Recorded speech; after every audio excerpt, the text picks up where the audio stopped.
साप, नाग, कोब्रा असे शब्द ऐकल्यानंतर भल्या भल्याना घाम फुटतो।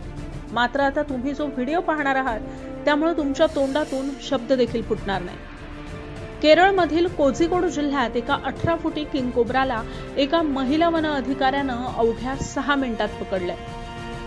GS रोशनी यांनी 18 फुटी किंग कोब्राला यशस्वीरित्या पकडलं। ही घटना घडली आहे केरळमधील कोझिकोड जिल्ह्यातील एका ओढ्याजवळ। स्थानिक लोकांनी आंघोळीच्या ठिकाणी एवढा मोठा कोब्रा पाहिल्यानंतर वन विभागाला याची माहिती दिली। माहिती मिळताच रोशनी आणि त्यांची टीम घटनास्थळी दाखल झाले आणि अवघ्या 6 मिनिटातच त्यांनी किंग कोब्राला पकडलं।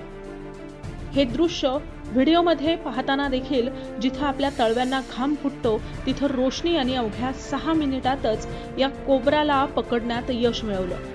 त्यांच्या कामगिरीबद्दल त्यांचं मोठ्या प्रमाणात कौतुक होतंय। हा व्हिडिओ सध्या सोशल मीडियावर मोठ्या प्रमाणात व्हायरल होतोय।